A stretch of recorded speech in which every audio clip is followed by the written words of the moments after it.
She can speak in a calm voice and write nice novels, but she is an extremist, and she is a barrier to peace. You are an extremist.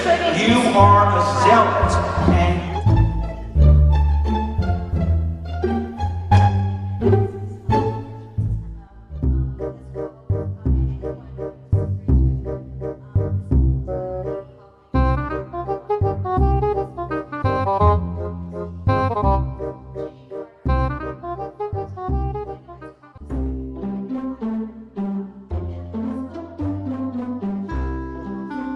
Israel responded not from the air, which they had the right to do, but on the ground, losing 23 Israeli soldiers, which resulted in a lawsuit by the family members saying, why didn't you drop bombs? Why did you send their soldiers in? There was no massacre at Jenin. That results in, that's why she had to write fiction about it. It didn't happen. There was a battle in Jenin in which fewer people died than were killed at the Park Hotel, most of whom were terrorists. This is total fiction. Total false fiction. You must learn the facts. I was in Jenin during that massacre, and I was one of the first eyewitnesses to the aftermath of that massacre, and there were bombs in fact dropped, and I saw the remnants of them. And I read the reports from Human Rights Watch and Amnesty International, and they absolutely corroborate what I said. And I would encourage anyone to just go and look at those for yourselves. You don't even have to take my word for it. Luckily, Israeli leaders have been more honest and forthright than Mr. Dershowitz. So I'm just going to read you a few quotes. David Ben-Gurion. If I were an Arab leader, I would never sign an agreement with Israel. It is normal. We have taken their country. That's a famous false quote that has been totally discredited. It never happened. It is a false quote. It appears in every Palestinian propaganda piece. Let her speak. Second quote, also by David Ben-Gurion. Never happened. We must expel the Arabs didn't even and take listen. their places. Quoted in Ben-Gurion and the Palestine Arabs, Oxford Press. Tell you what, I'll bet you $1,000 right now that Let her complete what she's saying. $1,000 to Hamas. She didn't interrupt you. That quote, Kurt. It's a false quote. I find that when people perpetually interrupt others, that either they're afraid of what their opponent is going to say,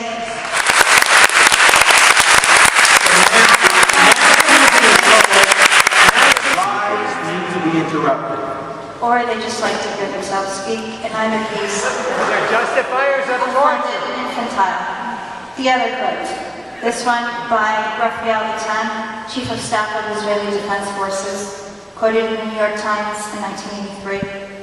When we have settled the land, all the Arabs will be able to do about it will be to scurry around like drugged cockroaches in a bottle. Would you like to quote some Palestinian leaders? Would you like to quote Has any Hussein? people ever been seen to give up their territory of their own free will? In the same way, the Arabs of Palestine will not renounce their sovereignty without violence. I also, in response to this claim of an existential threat against Israel in 1967, this quote is by Israeli General Matzyahu Peled. It's quoted in the Haaretz, March 19, 1972. He says, and I quote, "The thesis that the danger of genocide was hanging over us in June of 1967, and that Israel was fighting for its physical existence, is only bluff, which was born and developed after the war." Well, let's talk about the future. Let's talk about the future. Susan suggested in her remarks that she does not favor the two-state solution. Can we ask her directly? She talked about Palestine being a multicultural. That sounded to me like the one-state solution. Do you favor the two-state solution?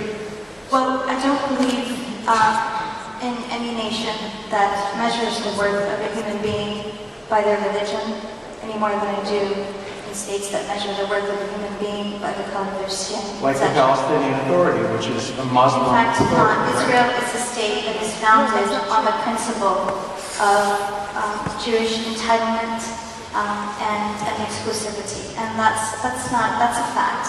I don't support that. I don't support that anywhere. Nobody has ever said Israel is a Jewish nation, it is the nation of the Jewish people. You are an extremist. You are a zealot. And your views are going to be rejected by history. Excuse me, whose question is this? His or I hers? think that, I've just been called today, and I think this is Mr. Dershowitz's MO. He has called anyone who disagrees with him this infantile name-calling from moral authorities like Desmond Tutu, whom he called the most evil man in the world, Jimmy Carter, another moral authority, who he likewise called despicable, bigot, liar, impeccable scholars like Walt and Mearsheimer and Chomsky and Richard Goldstone, like I said, when he called a Moser, Richard Goldstone was a professed Zionist and a man of unimpeachable professionalism and integrity. And, the list goes on and on. The two-state solution as well. Fine. If you reject the two-state solution, fine, because that's what you're going to get, a rejection of the two-state solution. The only way the occupation is going to end, the way the occupation of Germany ended, the way the occupation of Japan ended, is with peace. The only way you're going to get peace is a two-state solution. If you think that Israel is going to commit politicide, is going to give up its right to be a Jewish nation, you are living in an unreal world. Yes, that's extremism. Yes, that's zealousy. What we're hearing here is a supporter of Hamas and Hezbollah. Nothing is left to us. She can speak in a calm voice and write nice novels, but she is an extremist, and she is a barrier to peace. It's recycled material from centuries of conquerors and imperialists, not just in Palestine, but throughout the world. And it is designed so that when people hear that, and when you can convince people of how awful and how evil the natives are, then they don't ask the questions. They don't ask questions. Why are they living in this open-air prison? Why are they surrounded by walls and checkpoints? And the answer is because they're leaders who are not uncivilized, like our Husseini have created this You division. don't have the right to do that to the native people. You're making such a phony argument. And Mr. Dershowitz's insistence on the two-state solution is frankly, this is such propaganda because Two-state solution is propaganda. Israel has rejected that from the beginning, and what they have done on the ground is absolute proof of that. No one even needs to say anything because thus far, Israel has swallowed up effectively 50% of the West Bank, which was supposed to be the Palestinian state. So listen and to like that. I said, Just in what I- listen to in that my opening nonsense. comments, Israel has rejected the two-state solution. It accepted it in 48. It accepted it in 67. It offered it in 2000, 2001. It's offering it today. There's only one person on this stage who rejects the two-state solution, and that is this woman who supports Hamas, who supports Hezbollah, who supports Hussein, and Israel is not going to accept that, and I'm not going to accept that. And I will not sit silently in the face of this kind of bigotry. So her Israeli characters are all anti-Israel butchers who acknowledge what they've done is horrible, horrible, horrible, but because she's written a screed. My Palestinian characters are supporters of the two-state solution. My Palestinian characters are ones who want to bring about peace. Even the terrorist, in whose mouth I put the case against Israel's right to exist, makes that case articulately. Two cases, actually. I had two characters. One, a Marxist from the Popular Front for the Liberation of Palestine, who makes the kind of anti-colonial claims against Israel, and the other, an Islamic extremist who believes that perspective. I tried very hard to present characters.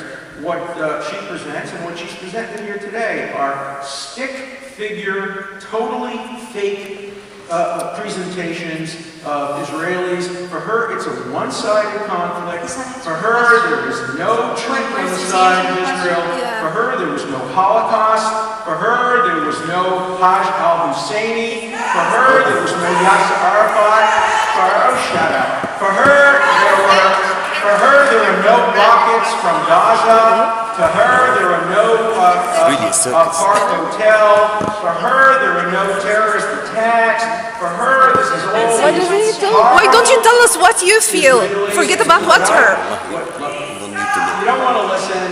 I don't think you you've read mine, and in fact, I think that your depiction of Arabs is quite cartoonish, and I was really quite shocked by how little understanding you have of not just Palestinian society, but of the situation on the ground and the realities on the ground. The fact that, for example, a van cannot drive from Jerusalem to Jericho unimpeded. It's, I mean, there are so many holes, and that really betray your lack of knowledge of what's happening on the ground. Of course a van can drive. Of course a And van I can found drive it from very Jerusalem cynical. to Jericho. And I found it I've very done it. cynical. You've done it. All right, so Yeah, this the is, right license. My suggestion to Susan is what my son's suggestion was: buy a billboard, write a screen.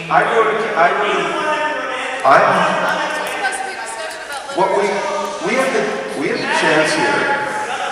I told you, hey buddy, you don't like my answer, but I gave you an answer.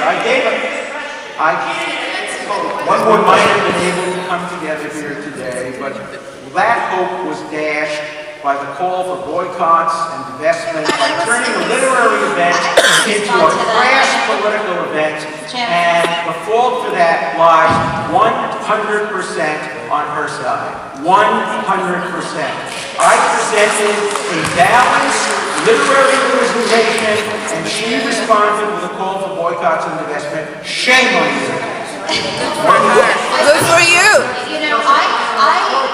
When I'm in my opening statements, in fact, I was not calling. I was telling you of all the people in the world, the churches and the organizations who have heeded that call to boycott Israel.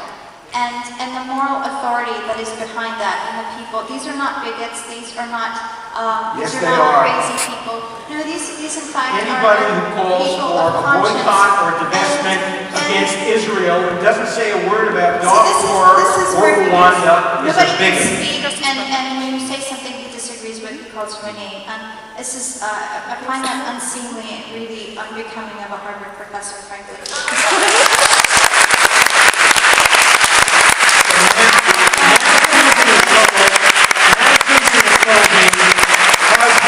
Live their lives, how Harvard professors should conduct their lives. This I is find it a very okay. cynical. I just want to say, I find it very cynical that he used, that he named his main terrorist in this novel by the name of Faisal Husseini, which is Yeah, one so of Palestine's most beloved sons. And, that in itself I find to be extremely... Okay, we purposely understand. named my terrorist Husseini to remind everybody that the leader of the Palestinian people during the Second World War was a Nazi. Yes, I